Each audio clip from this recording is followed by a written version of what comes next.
Hi friends, MD Sameer ಅವರು ನಿಮಗೆ ಗೊತ್ತೇ ಇದೆ, ದ ಬಿಗ್ ಯೂಟ್ಯೂಬರ್. ಅವರು ಯಾವ ಕೇಸ್ ಎಲ್ಲರೂ ಸೇರಿ ಮುಚ್ಚಾಕಿದ್ರು, ಸೌಜನ್ಯ ಅವ್ರ ಕೇಸ್ನ ಮತ್ತೆ ರೀಓಪನ್ ಮಾಡಿಸಿ ಅವ್ರಿಗೆ ನ್ಯಾಯ ಸಿಗಬೇಕು ಅಂತ ಹೋರಾಡ್ತಿದ್ದಾರೆ.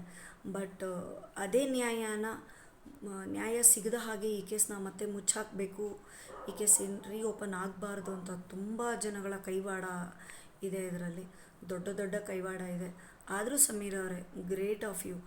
ಬಿಕಾಸ್ ಏನಕ್ಕೆ ಅಂದರೆ, ನೀವು ಇಷ್ಟು ದೊಡ್ಡ ದೊಡ್ಡ ಕೈವಾಡ ಇದೆ ಇದರ ಹಿಂದೆ ಅಂತ ಗೊತ್ತಿದ್ರೂ ಮುನ್ನುಗ್ಗಿದ್ದೀರಾ, ಧೈರ್ಯವಾಗಿ ಮುಂದೆ ಹೋಗಿದ್ದೀರಾ.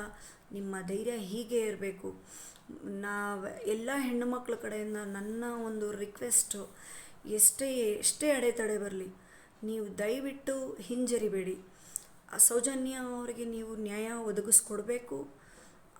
ಅವರಿಗೆ ನ್ಯಾಯ ಸಿಕ್ಕಿದ ಮೇಲೆ ಆ ಹೆಣ್ಮಗು ಆತ್ಮಕ್ಕೆ ಶಾಂತಿ ಸಿಗೋದು. ದಯವಿಟ್ಟು ಆದಷ್ಟು ಬೇಗ ಸೌಜನ್ಯ ಅವರಿಗೆ ನ್ಯಾಯ ಒದಗಿಸ್ಕೊಡಿ. ನನ್ನ ಕಡೆಯಿಂದ, ಎಲ್ಲ ಹೆಣ್ಣುಮಕ್ಕಳ ಕಡೆಯಿಂದ ಇದೊಂದು ವಿನಂತಿ ನಿಮ್ಮಲ್ಲಿ.